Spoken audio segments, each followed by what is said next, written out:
Amados irmãos, estamos aqui nesta manhã, conforme nós prometemos, e nós inclusive falamos com os nossos irmãos, nossos obreiros, a nossa rede toda, acerca da situação desse vírus que nós estamos enfrentando a nível mundial, falando que hoje nós não podemos mais abrir a igreja porque as autoridades estão realmente cumprindo o seu papel e dizendo que tem que todo mundo se ausentar das ruas e ficar em casa.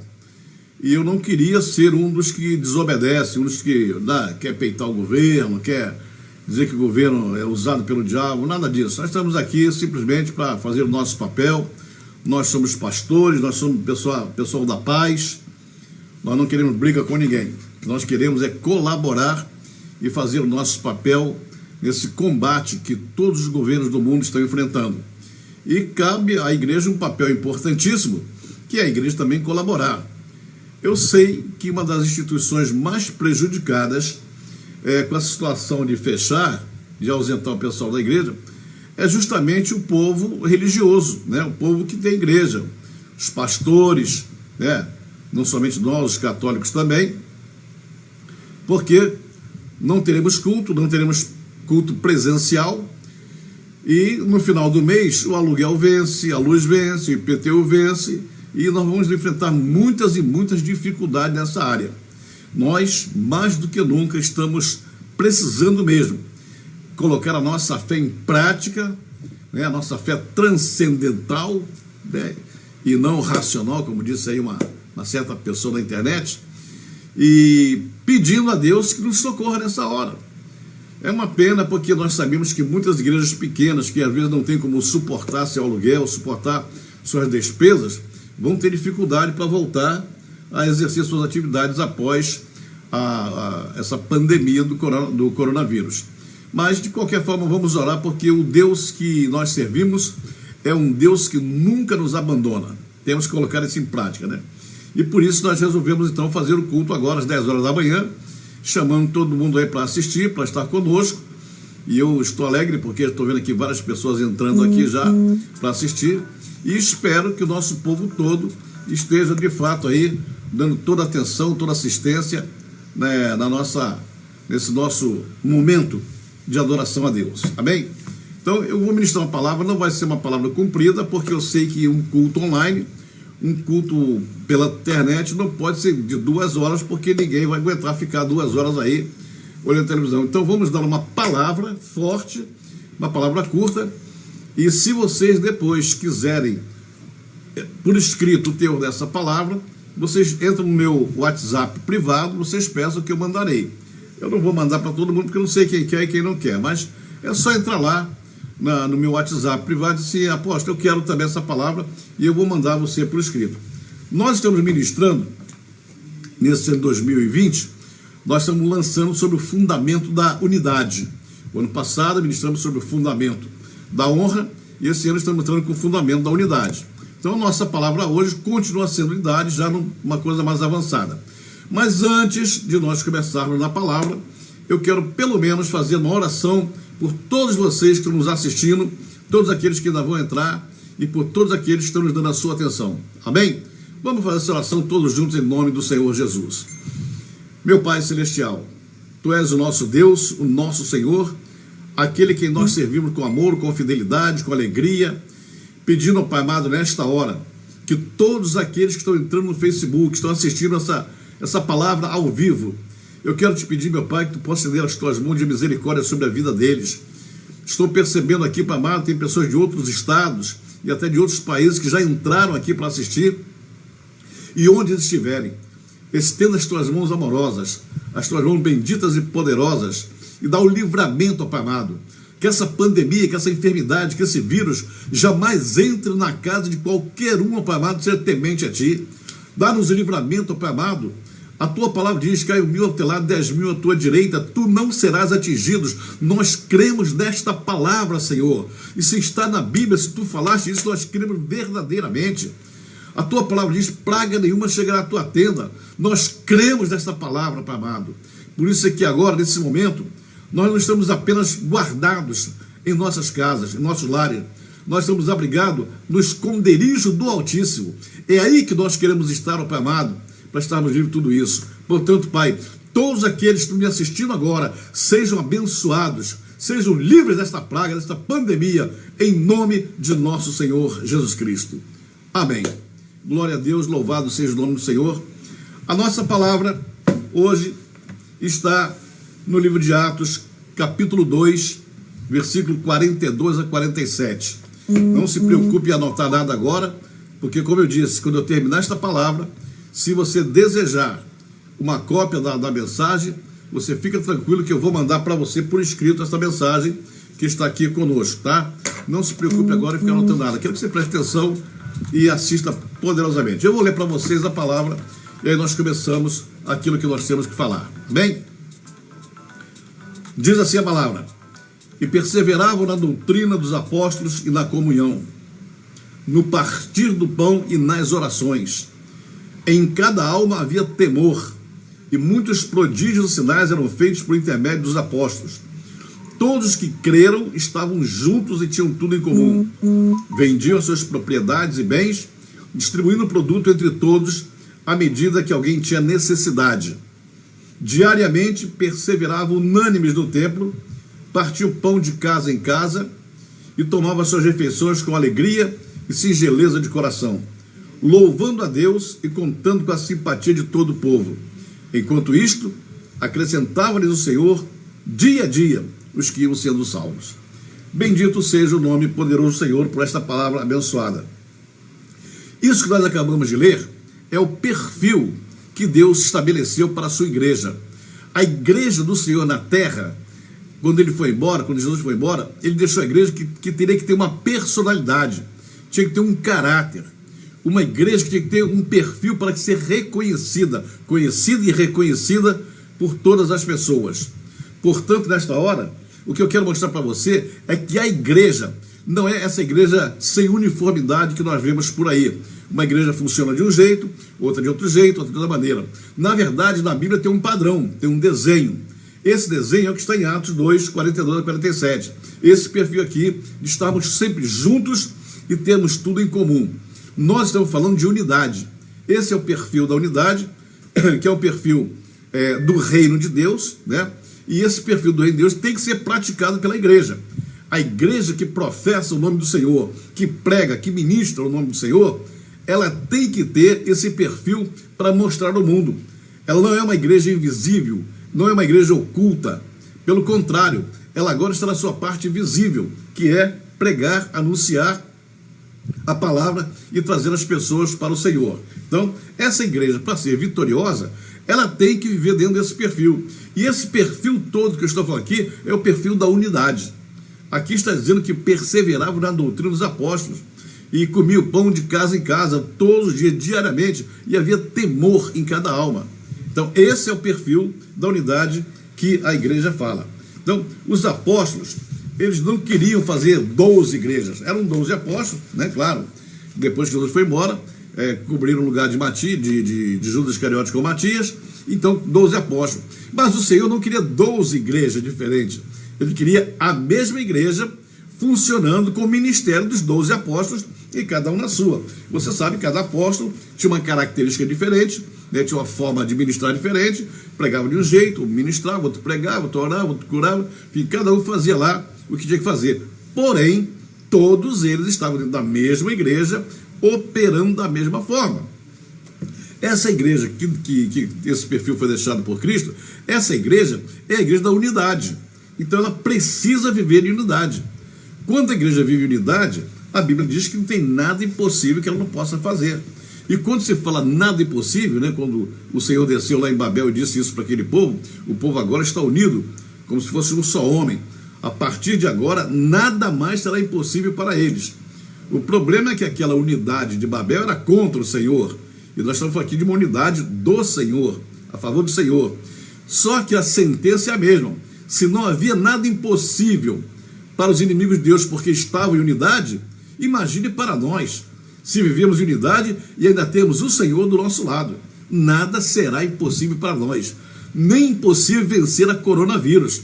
Até essa pandemia nós vamos vencer se mantivermos a nossa unidade.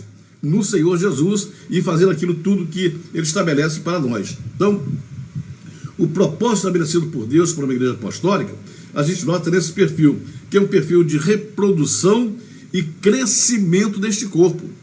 Não é o engordamento, não é o inchaço, né? Não é abrir uma igreja hoje, amanhã você está com 500 pessoas, botei um montão de gente para dentro. Você pode botar um montão de gente dentro de um galpão e não ser uma igreja. Você tem que discipular, orientar, ensinar, né? E mostrar para eles quem é o Senhor, como o Senhor opera, como o Senhor trabalha. Você tem que ensinar, tem que discipular. Então isso aí só vai produzir crescimento para você. Então a nossa unidade é a senha, é o código para a nossa vitória. Sem unidade, nós não vamos ter vitória nunca na vida. E nós vamos aqui só dar alguns detalhezinhos, não é muita coisa para dizer de um estudo só, numa palavra só, mas pelo menos alguma coisa eu vou dizer para você. Número 1, a Bíblia diz, perseveravam na doutrina dos apóstolos. Primeira sentença do texto que mostra a característica da igreja, o perfil da igreja. Primeira sentença, primeira característica. Número 1, perseveravam na doutrina dos apóstolos. Você sabe que o significado da palavra perseverar é você tentar uma vez, tentar 2 vezes, tentar 3 vezes, 5 vezes, 10 vezes, 20 vezes, 30 vezes e nunca desistir. A palavra perseverança é o contrário da palavra desistir. Então, quando uma pessoa é perseverante, é a pessoa que tem uma característica, uma personalidade de nunca desistir.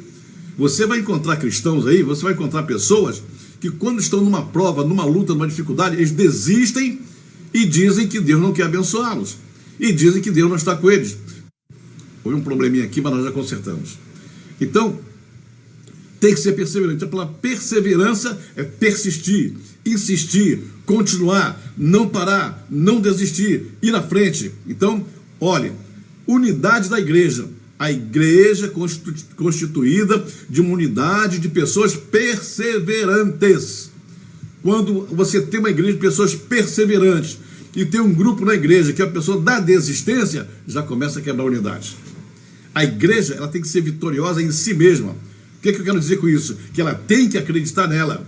É muito bom se eu perguntasse para vocês agora, você confia em Deus? Você acredita em Deus? Claro, nós acreditamos em Deus, nós confiamos em Deus. Muito bem. Você confia na palavra? Confiamos na palavra, a palavra do Senhor, confiamos, acreditamos. Mas a minha pergunta seria a seguinte, você confia, você acredita em você mesmo? Você crê que você é capaz de vencer? Você crê que você pode? Você crê que você é perseverante? Você crê que você não vai desistir? Você crê que gosta da unidade, quer ver unidade para vencer todas as suas batalhas?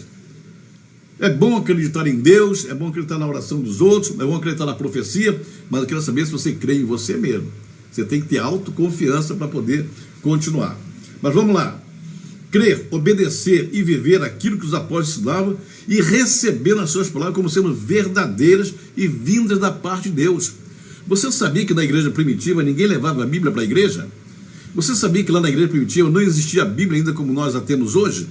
Você sabia que as pessoas iam sem Bíblia para a igreja, sem celular, sem nada, não tinha nada para escrever, para anotar, ninguém tinha caderno, ninguém tinha livro? Porém, eles iam para a igreja e ouviam, eles ouviam e guardavam. Ouviam, guardavam e chegavam em casa, repetiam, ensinavam para a família, para os filhos, para todo mundo. Então, o negócio deles era acreditar fielmente, acreditar piamente que aquilo que os apóstolos falavam era a verdade. É diferente de hoje, que hoje nós ministramos, nós pregamos e você ainda tem a possibilidade de você verificar se o que nós estamos falando é verdade. Não, você pode pegar a Bíblia e examinar. Mas naquele tempo eles eram obrigados a acreditar, a perseverar naquilo que os apóstolos falavam. Era a doutrina dos apóstolos em funcionamento da igreja. Eles tinham que ter unidade com essa palavra e crer nessa palavra. Então, não era como hoje. O que os apóstolos falavam era representar a verdade. Ou seja, eles acreditavam que os apóstolos eram enviados por Deus. Hoje em dia, nós temos problema nessa área, porque aí nós temos aí muita gente aí que se diz apóstolo, que se diz pastores, e na verdade nunca foram chamados por Deus. Então, é realmente difícil acreditar na palavra deles. Porém, existem os verdadeiros. Então, se tem o falso, é porque o verdadeiro existe. Então, você passe a viver da palavra dos verdadeiros apóstolos. A conversão genuína gerou confiança nos apóstolos. As pessoas que se converteram em Jerusalém no dia de Pentecostes, eles começaram a acreditar, porque eles olharam para eles, viram a unção, a palavra, a transformação, a mudança, tudo isso. Então eles passaram a acreditar, e principalmente porque quando olhavam para os apóstolos, eles observaram uma coisa: quando olhavam a vida dos apóstolos, a forma como eles viviam, eles estavam notando pelo menos 7 coisas, que eu vou dizer para você agora. Número 1, viam neles a autoridade apostólica. Se você está debaixo da cobertura de um apóstolo, que olhando para ele você percebe que ele não tem autoridade nas escrituras, que ele não tem autoridade da unção que ele tem, que ele não tem autoridade no caráter dele, que ele não tem autoridade das pessoas que confiam nele, o apóstolo tem que ter e tem que demonstrar autoridade apostólica. Se ele diz que é apóstolo, mas ele está se comportando como um evangelista, um pastor, ele pode ser um bom pastor, um bom evangelista, mas não tem autoridade apostólica. Observe bem isso. Número 2, o apóstolo, ele tem que ter, além da autoridade apostólica, ele tem que ter uma unção apostólica. Ninguém se faz apóstolo. Ninguém acorda de manhã e diz, eu vou ser apóstolo hoje. Não. Ele tem que ter um chamado, ele tem que ter uma característica, ele tem que ter uma certeza, uma convicção. As pessoas têm que ver nele, no ministério dele, a forma como ele trabalha, como ele age, que ele realmente tem uma unção apostólica sobre ele. O que ele profetiza, o que ele prega, o que ele ensina. Quando ele está ensinando, você percebe que o ensino dele tem uma autoridade, tem uma unção, que aquilo vai no teu coração, que aquilo que faz você ficar convicto daquela palavra. Então, a unção apostólica. Apóstolo sem unção apostólica não é apóstolo. Ele pode ser um ministro, pode ser um bom pastor, pode ser um bom evangelista, um bom diácono, mas apóstolo não é. Tem que ter autoridade, tem que ter unção. Terceiro lugar, ele tem que ter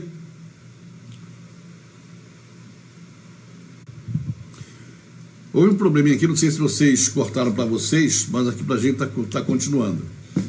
Ele tem que ter, além disso tudo, uma palavra apostólica. Apóstolo, quando você sobe em cima de um púlpito, você tem que levar uma palavra apostólica, uma palavra rema, uma palavra que você estudou, que você buscou, que você esquadrinhou, que você examinou. Não leve opiniões, não leve situações, leve a palavra. É a palavra pura que produz transformação. Apóstolo, você não pode subir em cima de um púlpito para encher linguiça, você tem que levar a palavra. As pessoas têm que te ouvir, você não pode de forma alguma levar uma palavra qualquer. Você tem que ter, além da autoridade, além da unção, tem que ter a palavra apostólica.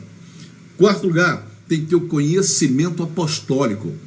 Apóstolo, você tem que explicar para as pessoas por que você é apóstolo, o que você faz no seu ministério, para você comprovar, ter as credenciais de um apóstolo.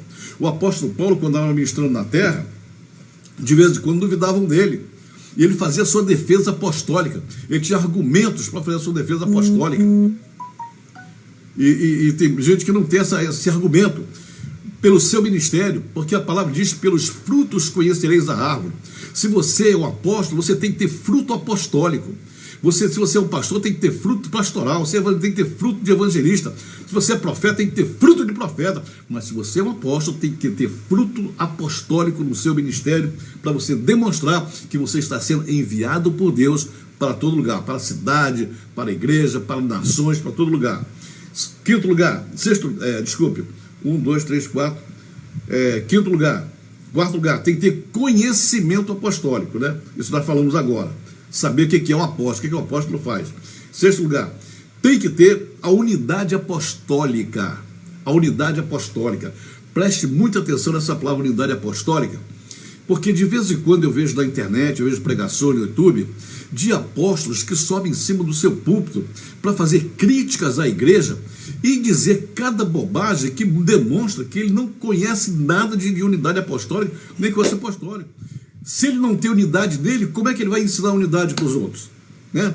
Uma das coisas que eu dei reclamando, agora mesmo na nossa convenção, dei uma palavra lá sobre isso, né? Que de vez em quando eu vejo alguns obreiros, alguns ministros, subir em cima de uma plataforma, de um púlpito, e começar a criticar a igreja, dizendo que a igreja se prostituiu, que a igreja é uma prostituta, que a igreja hoje não é nada. Pelo amor de Deus, você não entende nada, nem de apostólico, nem de igreja. Porque o perfil da igreja, o perfil dito por Paulo em Efésios, diz que a igreja, ela não tem mácula, ela é sem mancha, sem ruga alguma, que ela é santa e irrepreensível. Paulo não diz que ela vai ser Paulo não diz que ela era, Paulo diz que ela é. É uma igreja sem mancha, sem mácula, sem ruga, é uma igreja santa e irrepreensível. Esse perfil nunca mudou. A igreja do Senhor nunca se prostituiu, apóstolo. Que isso? Você está confundindo a igreja do Senhor Jesus Cristo, a noiva de Cristo, com o povão evangélico. Faça a diferença. Tem muita gente aí que vive metida dentro de templos, mas que não é igreja. A verdadeira igreja, aquela pela qual Cristo regressa a essa terra, para nos abençoar e implantar o reino definitivo dele na terra, essa igreja verdadeira dele, ela é santa, ela é irrepreensível. Não a chame de prostituta, porque ela não é. As pessoas que entram nas igrejas, as pessoas que fingem que são cristãos, que fingem que são evangélicos, podem errar, podem pecar, mas eles não são igreja. É apenas um povo religioso que se meteu aí. Mas a verdadeira igreja, ela continua conforme ela nasceu. Santa, irrepreensível, sem mancha, sem mácula, sem nada. Mantenhamos essa unidade em torno da igreja, porque essa igreja que é amada pelo Senhor e essa que é a esposa do Senhor nunca se prostituiu e jamais se prostituirá. Quanto ao povo, é problema do povo, porque o próprio Senhor Jesus disse que muitas pessoas estariam pregando em teu nome expulsando demônio, em teu nome curando enfermo, em teu nome, entendeu? Eles estão podendo usar o nome do Senhor o tempo todo, mas se eles não são igreja, não são igreja. A palavra que eles ouvirão na volta é: apartai-vos de mim, eu não vos conheço. Então, mas a igreja não, a igreja essa nunca, jamais se prostituirá, ela continua sendo santa. Eu a defendo porque ela é santa e irrepreensível. Sexto lugar, a disposição apostólica. Apóstolo, todo apóstolo do Senhor, ele foi chamado para ser apóstolo, para estar à disposição do Senhor, para ser enviado para onde Deus quer enviá-lo. Ele não pode alegar dificuldade disso, dificuldade daquilo, eu não tenho dinheiro, eu não tenho isso, eu não tenho aquilo. Ele foi chamado, e quando Deus chama alguém, Deus abençoa. Eu estou cansado de ver apóstolos aí, chama um, pede dinheiro a um, pede dinheiro a outro, pede ajuda aqui, pede ajuda ali. Você foi chamado por Deus ou não foi? Deus te credenciou ou não credenciou? Afinal de contas, você tem o carimbo do chamado do seu ministério? Se você tem o carimbo, tem a credencial, se você tem a unção, se você tem a marca do chamado da tua vida, você fica tranquilo que se Deus quiser levar para o outro lado do mundo, Ele te leva. Deus pode fazer tudo, e quando Deus chama, Deus garante. Garante. Deus mandou Moisés lá para o deserto, sem comida, sem água, sem nada, mas durante 40 anos a provisão de Deus nunca faltou. Ninguém jamais pôde acusar Moisés e dizer: não tem água, não tem isso, nós somos pobres, nós somos isso. Não, ele tinha lá a disposição apostólica para servir o Senhor. E olha que para ter disposição apostólica tem que ser muito mais do que um pastor, porque o ministério realmente desculpe, é de alto nível. Vamos lá. Essas 7 virtudes que eu acabei de falar respaldavam as virtudes apostólicas com prodígio, ou seja, eles davam fruto, e davam fruto justamente para preservar a unidade da igreja. Então, o que acontecia em Jerusalém, o que acontecia em Éfeso, Tessalônica, em todas as outras cidades, era realmente a marca apostólica da igreja, do caráter da igreja, que é um caráter de unidade. Amém? Deixa eu beber uma águazinha aqui, que estou falando muito.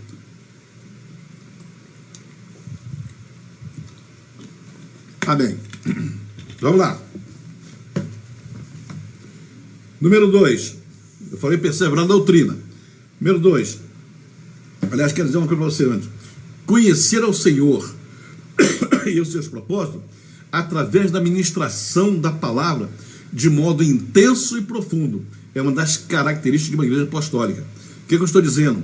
Que se você, meu amado irmão, minha amada irmã, se você é membro de uma igreja apostólica, significa que essa igreja tem que ministrar a palavra de modo intensivo e profundo. Não é ficar na superfície, não é fazer reteté, não é encher linguiça, não é levanta, senta, levanta, bate palma. Não, é palavra intensa e profunda. Que faça você ser treinado para uma batalha de implantação do reino de Deus na face da terra. Então, quando você procura ser membro de uma igreja apostólica, você está procurando um lugar onde a palavra vai ser ministrada de modo intenso e profundo e revelacional, palavra rema. Amém? Número 2, que fala da unidade da igreja. Perseveravam na comunhão. Isso é tremendo. Você sabe que ultimamente tem aparecido um monte de gente aí falando que você não precisa mais da igreja, que você pode ficar em casa sozinho, a igreja fica para lá, você fica sozinho, que para você servir a Deus você pode ficar sozinho, e não precisa de ninguém, não precisa de ninguém. O pessoal que ministra essa palavra, de que pode ficar sozinho, eles vão na contramão da comunhão. Como é que você tem comunhão se você está sozinho? Com quem você vai manter comunhão? Você ficar sozinho na sua casa, adorando a Deus? Pode ficar, o problema é seu. Eu só estou dizendo que você está indo na contramão da segunda característica do perfil da igreja, que é perseverar na comunhão, a koinonia. Ou seja, comunhão você tem que estar com alguém. Comunhão você tem que estar com alguém. E eu sei que muitas dessas pessoas que são chamadas de desigrejadas, elas têm a mania de sair da igreja e ficar criticando a igreja. Que a igreja perde o dízimo, que a igreja faz isso, que a igreja faz aquilo, que o pastor faz isso, faz aquilo. Eles saem criticando, ou seja, eles não saem com o coração alegre, eles não saem porque Deus tirou, eles saem porque estão frustrados em alguma coisa. Ora, uma pessoa frustrada não tem como ter um relacionamento perfeito com Deus. Por quê? Porque todos nós somos pecadores, todos nós temos problemas. Pode ser o maior apóstolo, o maior profeta, o maior problema, todos nós somos humanos. Todos nós temos defeito, e a comunhão nos indica, a comunhão nos forma. Quando o Senhor falou em comunhão, o que ele quis dizer é o seguinte: vocês têm defeito, vocês estão problemáticos, se ajuntem, fiquem juntos, que vocês juntos vão se ajustar um ao outro, que vocês vão ajudar uns aos outros, e nesse ajuste da comunhão, aquilo que é defeito vai passar a ser virtude. Mas quando você foge, vai embora para sua casa, quer ser um crente sozinho, significa que você não quer unidade, você quer estar só e acabou.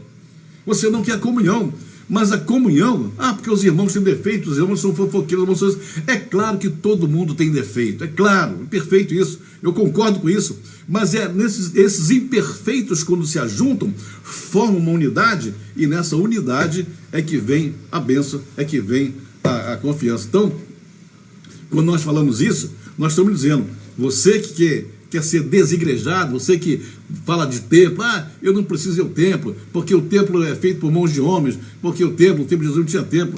Mas deixa eu te falar uma coisa, o templo é apenas um detalhe para a gente poder se reunir, o templo é um barracão, pode ser um galpão, o templo quer dizer nada, o templo somos nós somos o templo. Mas deixa eu te falar uma coisa, você que critica as pessoas que vão na igreja, você que quer ser o crente de casa, sozinho, perfeito, diferente, mas lê a palavra do Senhor, que é a palavra do Senhor, que Jesus Cristo ia ao templo diariamente, todos os dias, diz a palavra. Todos os dias o Senhor estava no templo, ministrando. Ele não deixava de ir ao templo, às vezes 2, 3 vezes por dia. Ora, se Jesus Cristo, o perfeito, o homem sem pecado, o Senhor, o Salvador, o Rei, se ele ia ao templo todos os dias, por que hoje você diz que não tem que ir ao templo? Você não percebeu que você está pregando uma palavra, ministrando uma palavra contra aquilo que está na Bíblia? Pelo amor de Deus, você não tem unidade, você não sabe o que é unidade. Então, é perseverar na comunhão, porque só comunhão, só koinonia é que desenvolve a nossa visão e o nosso amor pelos irmãos. Se você caminha sozinho, se você quebra a unidade e quer caminhar sozinho, como é que você vai desenvolver o amor com os irmãos? Significa que você não está a fim de amar ninguém, nem ser amado por ninguém, e você quer ser o lobo solitário da igreja. A igreja não é constituída de lobos solitários. A igreja é constituída de filhos de Deus. É o que está lá em João, capítulo 1, versículo 12, né? Que nós somos filhos de Deus. Quando você quer ser o lobo solitário, você quer ser o ramo do reino de Deus, não tem ramo do reino de Deus. Todos nós somos fracos, todos nós somos dependentes do Senhor. Ele mesmo disse lá em João 15, sem mim nada podeis fazer. E ele mandou que nós nos congregássemos. A palavra diz isso, Paulo fala isso lá em Hebreus, né? Não se afastando da nossa congregação, como é costume de alguns. Então, vence essa barreira da sua vida. A igreja tem defeito? Tem. Defeito por causa das pessoas, não por causa da igreja em si. Porque, como eu falei, ela é santa e irrepreensível. Amém? Vamos à frente. A própria Bíblia diz que nós temos que estar juntos em comunhão e pleno acordo. Lá no livro de Amós, do profeta Amós, ele fala, andarão 2 juntos se não houver acordo entre eles. Quando você se coloca sozinho, quer ser um crente solitário, um lobo solitário, significa que você não quer comunhão com ninguém, que você não está de acordo com ninguém. E se você não está de acordo com ninguém, significa que a palavra unidade não existe na sua vida espiritual. Me desculpe dizer isso, mas é pura verdade. Amém? A falta de unidade e a quebra de comunhão da igreja interrompe a sua caminhada, anulando um dos seus fundamentos e impedindo o cumprimento do propósito divino. A falta de unidade e a quebra da comunhão na igreja interrompe a caminhada da igreja e a sua caminhada também. Amém? Vamos à frente que o tempo está passando. Vamos lá. Número 3. Perseveravam no partir do pão. Ei, essa aqui é maravilhosa. Essa aqui é uma palavra linda e poderosa.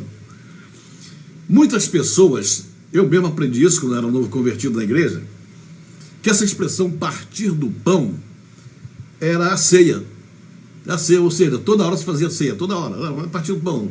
Perseveravam no partir do pão, toda hora tinha ceia, de manhã, de tarde, de noite, era só se reunir. E na verdade, essa expressão é uma expressão completamente diferente, porque ela nos ensina outra coisa. Ao contrário do que muitos líderes ensinam em suas igrejas, essa expressão partir do pão não era ceia, como hoje as igrejas no nosso século ministram.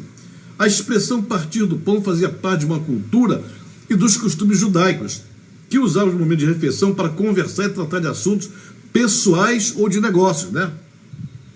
Então, Jerusalém, né, grande parte de Israel, estava debaixo da opressão romana. E eles perseguiam a igreja. Então, quando os crentes iam para uma casa para se reunir, eles não podiam no meio da rua chamar ninguém para ir para um culto. Vamos para o culto, vamos adorar o Senhor, porque os soldados impediriam. Havia perseguição.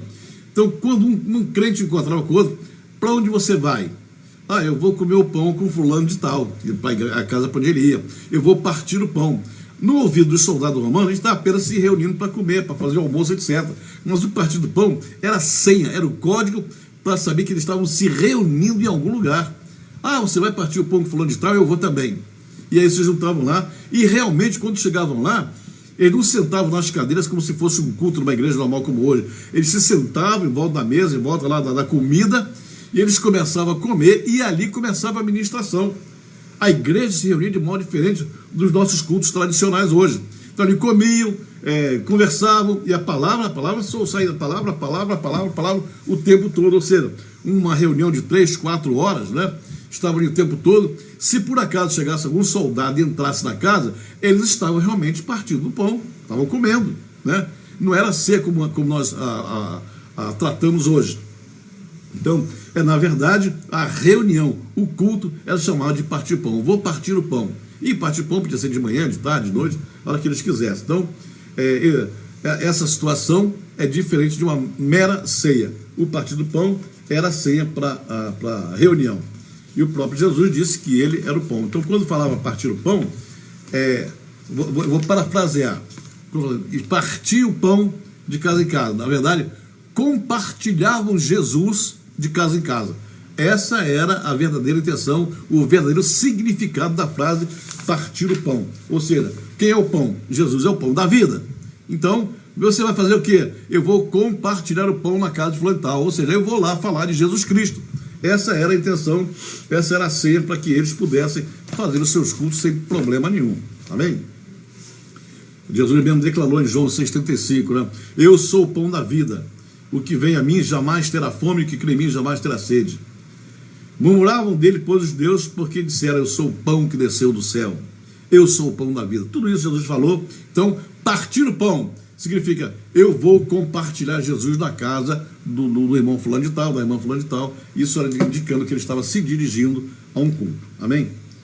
Por isso, por causa dessas declarações, a expressão partir o pão na igreja primitiva ganhou um sentido espiritual e passou a configurar nas relações dentro da comunidade como se fosse um código onde o significado real seria falar de Jesus ou compartilhar a Jesus. Amém?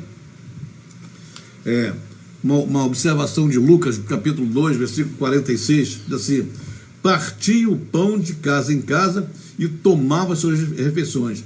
Eles estavam se referindo a duas coisas, compartilhavam o ensino de Jesus e comiam juntos com alegria e sinceridade de coração. Olha essa palavra para aqueles que estão desigrejados, querem ficar sozinhos. Eles iam nas casas e comiam juntos com alegria e muita sinceridade de coração. Então, se é para estar junto, não é para estar separado. Porque você só pode configurar, verificar, ter a certeza de que existe unidade se tem mais de 2 ou 3 pessoas juntas. Uma pessoa sozinha é uma unidade, mas está sozinha. Mas uma igreja unida tem que ser um grupo unido. E aí a dificuldade aumenta. Por isso, a unidade tem que ser provada, testada pelo Senhor, quando nós estamos juntos, porque pensamos diferente, mas naquilo que se refere à palavra, que se refere ao Senhor, que se refere às verdades bíblicas, nós temos que ter unidade. Amém? Vamos à frente aqui, o negócio é muito bom. Espero que todos vocês estejam entendendo bem a palavra. Número 4. Perseveravam nas orações. Aliás, deixa eu falar uma coisa aqui a respeito ainda de compartilhar o pão. Partir o pão. Compartilhar o pão não deve ser encarado como preceito meramente religioso. Compartilhar o pão é fundamento de igreja apostólica. Compartilhar o pão é fundamento de igreja apostólica. E deve ser feito sem máscara religiosa e com muita alegria e singeleza de coração. É assim que trazemos a presença de Deus à igreja. Quando você está reunido na igreja, que tem unidade, que tem comunhão, que tem amor, a presença de Deus desce a essa igreja. Deus só se manifesta, só se apresenta onde ele encontra unidade. Porque ele mesmo, o Senhor Jesus, disse que um reino dividido não subsiste, que uma cidade, uma casa dividida não subsistirá eternamente, permanentemente. Então, onde tem divisão, o Senhor não está aí. Onde tem unidade, aí está o Senhor. Amém? Então, unidade é um dos fatores que traz a presença do Pai à nossa igreja. Amém? Número 4. Depois do pão, perseveravam nas orações. Eita, essa também é maravilhosa. O que é perseverar em oração? Isso é tremendo. Além de cultivar a coinonia, a comunhão, a unanimidade da oração era outro fator de sucesso, crescimento e revelação na igreja recém-nascida. Como mencionamos no princípio dessa palavra, a igreja foi fundada no seio, no meio do povo judeu. E ao começar suas atividades, ela não tinha nenhuma referência eclesiástica, ou seja, quando a igreja começou, não tinha referência de igreja passada, porque não existia igreja. Hoje, quando um pastor abre uma igreja, ele tem referência de uma igreja A, B, C, D, com vários nomes diferentes, ele já tem uma referência. Mas a igreja primitiva começando, ela era o protótipo, ela era o início, ela era a primeira. Então não tinha referência anterior para saber como formar a igreja, né? Então tinha que realmente desvendar, esquadrinhar, procurar saber, conhecer, estudar, entender, aceitar a palavra dos apóstolos. Então não tinha referência. Por isso os costumes judaicos foram trazidos à nova comunhão como referência. Os costumes, né, foram trazidos. Em razão disso, as orações obedeciam a um modelo de oração conhecida por eles. Ou seja, quando eles começaram a orar, eles usaram o modelo de oração que os judeus já tinham no Antigo Testamento. Já tinha aquele modelo, então vamos orar naquele modelo. Tem gente hoje, irmãos, que hoje quer criar um modelo, quer buscar um modelo lá atrás, né? Eu vejo muitas pessoas falarem, eu estou fazendo o jejum de Daniel. Olha, a própria expressão já diz que o jejum é de Daniel. Daniel fez aquele jejum por causa da situação em que ele via, da circunstância que ele estava, no país que ele estava, como prisioneiro, que ele não podia se contaminar. Então ele foi obrigado a fazer um jejum ali, naquela circunstância, naquela hora. Tem gente hoje que não está na mesma situação de Daniel e quer fazer o jejum de Daniel. Ora, se você quiser fazer o jejum de Daniel para emagrecer, comer só legumes e tal, tudo bem. Mas a circunstância, o modelo era de Daniel, era para Daniel. Aquele jejum foi orientação para Daniel. Nunca mais na Bíblia alguém fez outro jejum igual aquele. Já percebeu isso? Que na própria Bíblia, você lendo a Bíblia toda, o jejum de Daniel só aparece para Daniel. No Novo Testamento, quem que fez o jejum de Daniel no Novo Testamento? Ninguém. E hoje tem um montão de gente, eu vou fazer o jejum de Daniel. Olha, se o seu nome é Paulo, se o seu nome é José, é Antônio, se você é Maria, se você é Elizabeth, se você é Júlia, então se faz o jejum do Paulo, o jejum da Elizabeth, o jejum da Maria. Coloque o seu nome no seu jejum. Se eu fizer um jejum para mim, é o jejum do Ventura, é o meu jejum, é a minha situação, é a minha circunstância, é a minha luta, é a minha batalha. Então o meu jejum vai se chamar jejum do Ventura. Se eu vou só beber água, se eu vou comer legumes, olha, a forma aí é problema meu e de Deus, entendeu? Mas o meu jejum não é o de Daniel, o dele era dele, o meu é meu, ok? Vamos entender bem isso, porque senão a gente fica daqui a pouco, vou fazer a oração de Jabes. Jabes tinha um motivo para fazer aquela oração, tá? Então vamos ficar aqui. A oração hoje também tem que ter unidade. E aí nós temos um grande problema. Nós temos um problema porque tem gente que inventa a oração, né? É igual a batalha espiritual. Tem gente que inventa batalha espiritual. Tem gente que está repreendendo potestade. vou repreender a potestade do Rio de Janeiro. Escuta aqui, Deus te mandou fazer isso? O Senhor te ordenou fazer isso? Porque se Ele te ordenou fazer isso, provavelmente Ele vai colocar um grande exército junto contigo. Porque você sozinho, solitário, lobo solitário, Rambo, você não vai derrubar potestade nenhuma. Entendeu? Porque a potestade só está onde está porque ela é amada pelo povo. Porque o povo quer ela ir e você vai derrubar uma coisa que Deus não mandou você fazer. Então tome cuidado. Porque de repente você vai se meter numa furada aí e você não vai nem saber o que está acontecendo contigo. Então, a igreja é igreja, o lobo solitário é lobo solitário, o Rambo é Rambo. O Rambo só existe lá em Hollywood, porque nem numa guerra convencional tem Rambo, não. Aquele Rambo que você vê no filme, Rambo 1, 2, 3, 4, 5, aquilo ali é filme, entendeu? É película, aquilo ali é Hollywood para ganhar dinheiro, porque nem numa guerra real aquilo ali existe. Então, na vida espiritual, pior ainda.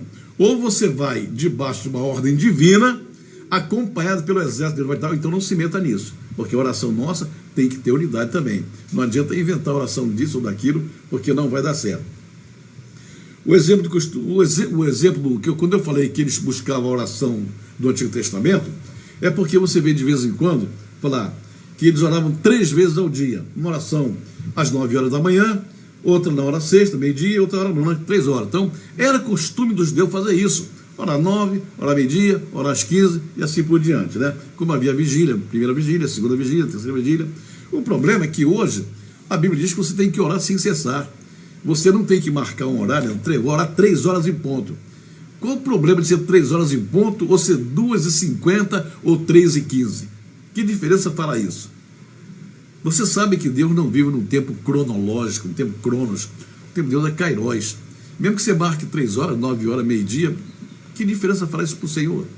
Se você quer usar isso como disciplina para a sua vida, tudo bem, eu concordo, aceito. Se você quer ter uma vida disciplinada de oração, então você estabeleça. Todos os dias eu vou orar às 6 horas da manhã, tudo bem. Mas não quer dizer que a oração de 6 horas da manhã é mais espiritual ou menos espiritual que vai ser feita 7h30, 7h50, meio-dia, 9h30, 2 horas da tarde, 5 horas. Não tem nada disso. Mas, por uma questão disciplinar pessoal, você pode fazer, não. Todos os dias eu vou me levantar às 5 da manhã, vou orar às 5 da manhã. O problema é seu, não tem problema. Se outro irmão quiser, não, eu vou me levantar, mas eu vou orar às 6 horas. Também não tem problema nenhum, né? Agora, eles faziam aquilo porque eles não tinham modelo. Depois, quando Jesus veio e deu o modelo, o importante não é aqui nem ali. Como falou para a mulher samaritana, você está no Monte Gerizim, está no Monte Jerusalém, vai chegar um tempo que o problema não vai ser o monte, que o problema vai ser adorar em espírito e verdade. Então, se a sua oração é 6 horas, 5 horas, 3 horas, 9 horas, o importante é que a sua oração seja sincera, aberta, coração contrito, quebrantado, oração verdadeira, oração sincera, que você se dirige ao teu pai e rasga o teu coração e fala, não importa a hora, importa o que vai sair da sua boca, ok? Vamos lá, mas de qualquer forma, vamos perseverar nas orações, né? E quando ele fala perseverar na oração, é estarmos de comum acordo com aquilo que a gente vai orar e onde estamos orando, né? Por isso que quando estamos numa reunião de oração, que lá uma pessoa diz, olha, vamos fazer isso assim, assim, você diz amém, amém, amém. Sinal de que você está concordando com a pessoa e mantendo a sua unidade, e não orar de forma diferente. E o próprio Senhor Jesus, quando ele esteve na terra, os discípulos perguntaram, como é que ele deve orar? Ele fez aquela informação de oração, de uma oração, não de meramente uma igreja, mas uma oração de reino, né? Ele disse, olha, vocês querem aprender a orar, então eu vou ensinar vocês. Vocês vão orar assim, Pai nosso que estás no céu, santificado seja o teu nome, venha o teu reino, faça-se a tua vontade, assim na terra como no céu. Pão nosso cada dia dá-nos hoje, perdoa as nossas dívidas, assim como nós perdoamos os nossos devedores.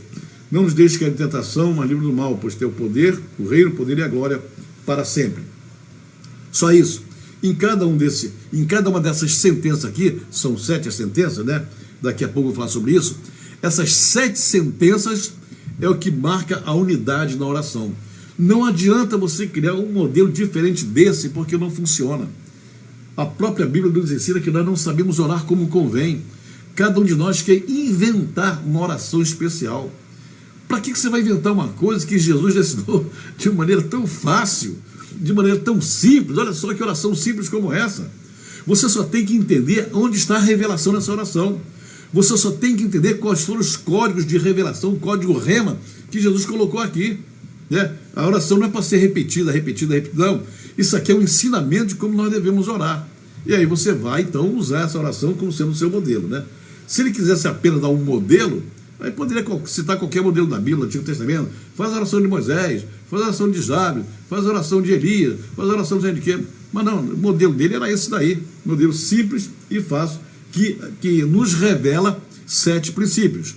Eu vou dizer para vocês, não creio que vá dar tempo, porque é muito longo, mas talvez hoje, na nossa próxima reunião, eu vou mostrar para você esses 7 princípios que tem na oração do Pai Nosso.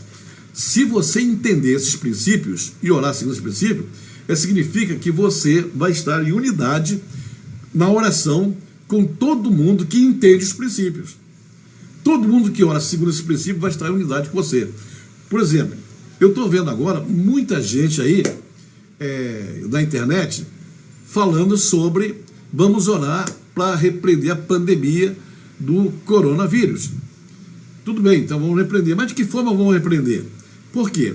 Eu já vi pessoas dizendo que o coronavírus foi uma invenção do diabo. O diabo inventou para perseguir a igreja. Eu acho que o diabo, então, a geografia dele está errada, que ele foi atacar lá na China, nem igreja tem naquela cidade, né? Ele começou errado, então. Outra coisa, o diabo inventar um vírus para perseguir a igreja, se o diabo tem milhões de outras formas de perseguir a igreja, sem fazer isso, então vamos devagar, o negócio está bem assim. Não, o vírus foi Deus que inventou, foi Deus que criou, para poder mandar um avivamento sobre a igreja. Ora, Deus precisa de um vírus para mandar um avivamento? Essa é boa. Essa eu fiquei pensando onde é que Deus arranjou esse vírus para matar um montão de gente para depois mandar um avivamento. Deixa eu te falar uma coisa, irmão. Se Deus quiser mandar um avivamento na tua igreja, no teu bairro, na tua cidade, Ele só precisa de uma coisa, que você mesmo, está me ouvindo agora, você se dedique a orar e pedir o avivamento. Na hora que você começar a orar, chorar, implorar, se espernear, se rasgar, e você manda, se você orar como John Wesley orava, se você orar como os grandes evangelistas do passado oravam, se você orar como eles, Deus vai mandar o avivamento. Ora como o pessoal da Rua Azusa, ora como o pessoal do País de Gales, vai orando com o pessoal de vários países do mundo aí que tiveram avivamento. Deus precisa de um vaso quebrantado, contrito, que o busque. Aí Ele manda o avivamento. Ele não precisa de um vírus para mandar o avivamento, não precisa matar tanta gente para mandar o avivamento. E outra coisa, irmão, preste atenção no que eu vou dizer. Se fosse o diabo que tivesse mandado esse vírus, nós repreenderíamos. Eu levantava a mão aqui, eu repreendo esse vírus, repreendo Satanás, eu repreendo o coronavírus. Ele saía. Mas, veja bem, se foi Deus, conforme você está crendo que foi Deus, não adianta orar, porque ninguém vai repreender ao Senhor. Se foi Deus, cala a tua boca, fica quieto e deixa Ele fazer o que Ele quer, entendeu? Então vamos raciocinar, refletir. Quando Deus nos deu um cérebro, foi para a gente pensar. Então vamos refletir. Nós vamos orar sim para a proteção, buscando a proteção, a segurança, a salvação, né? Eu não quero ficar doente, não quero que meus pais fiquem doentes, não quero que a minha igreja fique doente, meu povo fique doente, eu não quero. Então vamos orar por isso, buscando a proteção do Senhor, mas de modo sábio e inteligente, conforme ensinou o Senhor Jesus. Eu vou te dar, nosso horário aqui está acabando, eu vou te dar os 7 princípios somente, e depois, na próxima reunião, eu vou explicar isso melhor. Os 7 princípios da oração do Pai Nosso é o seguinte: número 1, princípio da autoridade. Quando o princípio da autoridade é porque quando ele fala Pai Nosso, já coloca você numa situação inferior a quem você está orando.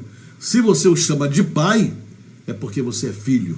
E se você é filho, você está debaixo da autoridade do seu pai. Entendeu? Então, o primeiro princípio é o da autoridade. É o princípio de paternidade. É o princípio apostólico. Segundo princípio, adoração. Nunca comece uma oração, irmão, por mais que você esteja necessitado de pedir um emprego, pedir um carro, pedir um dinheiro, pedir uma esposa, um esposo, o que você vai pedir? Nunca entre na presença de Deus. Preste bem nessa palavra, que é uma palavra rema. Nunca entre na presença de Deus sem primeiro ter um momento de adoração. Ainda que você esteja desesperado por alguma coisa, ainda que você esteja morrendo, precisando pedir a cura, ao pedir da cura, primeiro entre na sala do trono em atitude de adoração. Antes de se dirigir a Deus, adore, adore, adore. E você verá que uma resposta vem mais rápida. Princípio de adoração. Sem adoração, não tem resposta. Terceiro princípio, princípio do reino. Você não está meramente na sua igreja, no nome da sua igreja, da sua comunidade, da sua congregação. Você está no reino de Deus. Você é um filho de Deus, do seu Pai, e você está falando do reino. Venha a nós o teu reino. Sabe o que é isso? Não é que vai vir um reino físico, carruagem, nada disso. Todos os princípios, todas as virtudes do reino, as verdades do reino, venham sobre mim. Que o reino de Deus se manifeste em mim. Senhor, venha o teu reino. Eu estou fora do reino. Venha o teu reino, me alcance, me atinge, porque eu quero viver nesse reino. É assim que tem que ser. É princípio de reino. Venha a nós o teu reino. Senão, não tem unidade, né? Aqui eu tenho vários versículos aqui para ler, mas não vai dar tempo de ler agora. Vamos pular aqui. O quarto princípio da oração do Pai Nosso, o princípio da soberania. A declaração, faça-se a tua vontade, assim na terra como no céu. É o princípio da soberania, ou seja, ele, a vontade dele é soberana sobre a nossa. Eu já vi pessoas aí dizendo assim, declare isso, declare aquilo, fale isso, fale aquilo. Se você declarar, vai acontecer. Se você declarar que em 2020 você vai comprar um carro, isso e aquilo, vai comprar casa, declara que acontece. Acontecerá se estiver debaixo da vontade dele. A vontade dele é soberana. Um dia, o Senhor falou sobre a nossa vontade. Ele diz assim, os vossos caminhos não são os meus caminhos. Os vossos pensamentos não são os meus pensamentos, porque eu tenho pensamentos diferentes, eu tenho caminhos diferentes. Os meus pensamentos são mais altos do que os vossos pensamentos. Então, eu quero isso, eu quero aquilo, eu quero mais isso, eu quero aquilo, de acordo, debaixo da tua soberana vontade. É o princípio da soberania que está embutido no Pai Nosso, né? O quinto princípio é o princípio da bênção. Princípio da bênção que nos é concedida, contrastando inclusive com a teologia da prosperidade, né? Aquela teologia falsa, aquela teologia demoníaca que implantaram na igreja, dizendo, se você der 100, você vai ganhar 1000, se der 1000, vai ganhar 10 mil, se der 10 mil, vai ganhar 100 mil, né? O princípio da troca, o princípio diabólico de que não precisa mais obedecer, não precisa mais falar, é só dar dinheiro, que eu vou ter muito dinheiro, né? Na verdade, o princípio da prosperidade bíblica chama-se obediência. A palavra é muito clara, como diz, se você ouvir, entender e obedecer a esse estatuto, certamente que essas bênçãos virão sobre ti e te alcançarão. Princípio da obediência, essa é a verdadeira prosperidade. Mas o princípio da bênção no Pai Nosso é aquela expressão, o pão nosso de cada dia, o pão nosso, o pão que nos pertence, dá-nos hoje. Ou seja, sustenta-me, ó Pai amado, com aquilo que eu necessito hoje. Esse é o princípio da bênção, né? Vamos lá. O sexto princípio, revelado na oração do Pai Nosso, o princípio da libertação, né? Quando a palavra é muito clara, quando fala aqui, livra-nos do mal, dá-nos o livramento do mal. Quando fala livrar do mal, é porque o mal nos cerca todos os dias. Então, esse princípio também tem que ser colocado, o princípio da libertação, para que a sua oração ela seja completa. E, finalmente, o sétimo princípio, que se chama princípio da vitória, né? Que é o sétimo princípio, quando fala que, como Jesus diz, livre do mal, acompanha as demais petições, estão sempre no plural, ou seja, a oração ela sempre será em favor do reino. Tudo que você pede, ainda que seja algo pessoal, deve servir para cumprir o propósito de Deus na sua vida. Amém? Entenda isso. Quando falamos livra-nos do mal ou do maligno, estamos pedindo ao Senhor, ao Rei, para livrar o seu reino da influência do ataque maligno. Se o reino está dentro de mim, eu quero ser livrado do mal, não quero praticar o mal com o reino. Por isso, nós temos o princípio da vitória. Amém? Nós vamos ter que encerrar, porque vai para 1 hora de culto, eu não quero alongar muito, para que todos possam usufruir, aproveitar, entender. Se você quer esse estudo escrito, conforme está aqui no meu trabalho, que eu escrevo muito, né? Então você pede que pelo WhatsApp, meu WhatsApp privado, que eu mando para você acompanhar na próxima vez, porque eu vou continuar. O nossos cultos agora vão ser durante a semana também. Quarta-feira eu vou marcar ainda, que vai ter outros pastores ministrando também. Eu estou ministrando sempre no domingo, né? E durante a semana outros pastores estarão ministrando. Eventualmente, de vez em quando, eu estarei aqui ministrando uma palavra especial para todos os nossos amigos, irmãos, ovelha, igreja, todos aqueles que nos acompanham. Eu estou muito feliz, porque eu estou vendo aqui o nome de muita gente, estou vendo gente aqui da Colômbia. A irmã Olga Grisalha, há muito tempo que eu não vejo, não converso com ela, com seu esposo também, seu filho, pessoas que me receberam na sua casa, uma bênção tremenda. Gente da Colômbia, estou vendo gente aqui do Canadá, que maravilha. Olga, Lúcia Grisalha, um forte abraço desde Colômbia, desse amigo Ricardo, Olga e Pipe, que te amamos por sempre. Como olvidar-te, como esquecer. Deus te abençoe, Olga, poderosamente. Um grande abraço para toda a família aí. Glória a Deus por isso, né? Então, irmãos, nós vamos agora fazer a nossa oração. Depois eu vou entrar no privado para falar com os membros da nossa igreja como dar a oferta, como dar os dízimos, porque no final do mês vence as nossas contas e nós precisamos de dinheiro para acertar as contas, para não passarmos vergonha. Pastor Enéas da Tijuca também falando ali. Glória a Deus. Amém. Deus abençoe vocês poderosamente. Cosme, minha esposa, Marcelo Neves Moreira, todo mundo aparecendo aqui. E eu fico feliz com a presença de vocês. Amém? Pastora T. Nunes, que maravilha. Você aí no apartamento assistindo essa mensagem. Deus te abençoe, minha pastora. Deus te abençoe e te dê a cura perfeita em nome do Senhor Jesus. Henrique Prado de Taubaté, Angélica, lá de Macaé, mulher de Deus, Marcelo também. Todo mundo, Deus abençoe vocês em Macaé. Graças a Deus. Mira Ventura de Carvalho, da Assembleia de Deus, muito bem. E Marcos Santos Bertolino, Deus te abençoe, Bertolino. Deus te abençoe a família Bertolino. Ana Vitória Ramalho, está subindo todo mundo agora. Então, Valéria, Deus te abençoe, Valéria, poderosamente. Cláudio Viana, que é o meu secretário para assuntos de tecnologia, de informática. Deus abençoe você. Dulce Vicente, lá de Unamar, Deus te abençoe, Dulce. Um grande abraço. Simone, até a Simone está nos assistindo aí. Deus abençoe também, Simone. Ana lá da Ilha do Governador, está todo mundo assistindo na Ilha do Governador. Que maravilha. Eu gostei desse negócio, viu? Eu acho que na noite eu vou fazer de novo. Eu espero que vocês tenham gostado da palavra, tenham guardado bem essa palavra e guarde bem a palavra no seu coração para que Deus possa te abençoar poderosamente. Amém? O Evaldo também, lá de Miraí, o pessoal de Miraí também assistindo, graças a Deus. Macaé também. Márcia dos Estados Unidos, Márcia Ventura lá nos Estados Unidos. Samuel da Rosa de Bagé, ih, meu Deus do céu. Henrique Estudo, Márcia está lá em Tampa, na Flórida, assistindo, que maravilha. Daniela de Miraí, Samuel e Miriam, lá de Bagé, oh, aleluia, glória a Deus. Grisalhes, oh, que bênção maravilhosa. Olha, Deus abençoe vocês, se eu ficar lendo todo mundo aqui, não vai parar, está subindo direto. Então, nós vamos fazer. Também te amo, Dulce, também te amo muito, minha filha. Deus te abençoe poderosamente. Você é minha ovelha especial. Vamos orar então agora, encerrar o nosso trabalho. Agradeço mais uma vez a vitória a vocês. E quem sabe hoje, às 7 horas da noite, eu posso trazer uma outra palavra, se vocês tiverem tempo, naturalmente. Aliás, acho que tempo é o que não falta agora. Todo mundo dentro de casa, né? Esse coronavírus, ele pelo menos serviu para alguma coisa. Fazer a família se reunir novamente. As famílias estão em casa.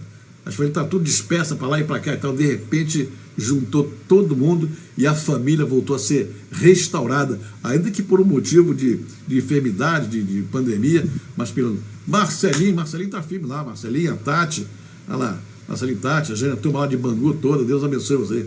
Maria Lúcia, lá da Praça Seca, Maria Lúcia, tenho saudade de você. Deus te abençoe poderosamente, amém? Então, Leia, e Gesiel no Japão está assistindo, caramba! Lá no Japão, chegamos até o Japão, que maravilha! Esse negócio é muito bom, estou começando a gostar. Lá no Japão ouviram a nossa palavra também, que maravilha, o irmão da Alex está lá. Graças a Deus abençoe você, Josiel. Em nome de Jesus. Maíla Ramos também assistindo, graças a Deus. Gente, o tempo está passando, eu vou ter que orar, senão eu vou ficar aqui o dia todo. Por mim eu ficaria Raquel Ventura, né? Com minha filha, pastora Raquel, pastora Tânia, ih, meu Deus do céu, Tânia Bandeira. Graças a Deus por isso. Pastora Coro, apóstola Coro. Bispo André Leal está assistindo, ô bispo. Que bênção maravilhosa. Você assistindo essa palavra. Deus abençoe você, meu amigo. Lá de Nova Iguaçu. Graças a Deus. Maravilha. Vamos fazer a nossa oração, porque eu quero que vocês sejam abençoados. Moisés Aguiar também, graças a Deus. Mauro Felizado e Ivone também. Lá de Taubaté, pastor Mauro. Tânia Celestino, oh, que maravilha, que bênção, que coisa gloriosa, poderosa mesmo. Deus abençoe vocês cada vez mais, em nome do Senhor Jesus. Tem mais um pessoal que subiu aqui do lado aqui que eu não estou vendo. Eu ainda não sei mexer nesse negócio aqui direito. Tem que chamar o Cláudio para me ajudar. Naimela assistindo. Ah, aleluia. Glória a Deus. Gente, feche seus olhos agora e vamos orar em nome do Senhor Jesus, agradecendo pela bênção que foi já essa primeiríssima reunião. Depois, vocês que assistiram, vocês entrem no privado, porque eu não sei como é que foi, porque eu não assisto, eu só falo, né? Então vocês entram. Moisés Aguiar, Deus te abençoe também, meu amigo. Deus te dê uma grande bênção na tua vida. Nós te chamamos também, meu filho. Amém, graças a Deus. Então, vamos orar? Senhor nosso Deus, estou muito grato a Ti pela reunião desta manhã. Para mim foi uma bênção estar ministrando essa palavra, Pai querido, e te agradeço por todas as vidas que estavam aqui assistindo. Que o Teu nome, Senhor, seja glorificado. Não há nenhum mérito para nós. A Tua palavra diz que quer comamos ou bebamos ou façamos qualquer outra coisa, que seja tudo para a glória de Deus. Nós te oferecemos o culto desta manhã. Nós te oferecemos esse culto online para Ti, em adoração, em louvor a Ti, Pai amado, que Tu és nosso Deus. Sem o Senhor nós nada poderíamos fazer. Portanto, receba toda a glória. Receba a glória da palavra, das revelações, tudo aquilo, Pai amado, eu transmito para Ti, passo para Ti, porque Tu és o único digno de receber a honra e a glória. Portanto, meu Pai amado, nós Te glorificamos e entregamos este trabalho nas Tuas mãos, em nome do Senhor Jesus.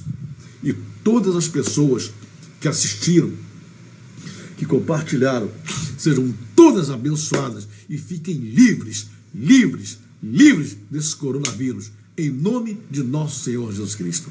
Deus abençoe a todos. Estou muito contente com vocês e um beijo no coração de vocês, em nome do Senhor Jesus. Deus te abençoe também, Isaleia. E Dael também, Deus abençoe. Amém. Vou desligar agora, Deus abençoe, e fico esperando vocês pelo privado no meu WhatsApp, ok? Iris Bertolino, Deus te abençoe também, minha pastora. Amém. Glória a Deus, aleluia. Vou desligar aqui, onde é que desliga? Caio Henrique, até o Caio assistindo também. Deus abençoe tua vida também, Caio. Deus abençoe poderosamente. Maravilha. Graças a Deus. Amém. Agora vou desligar aqui, concluir. Dulce Vicente, Deus te abençoe também. Doris Pereira, amém, Doris, Deus te abençoe.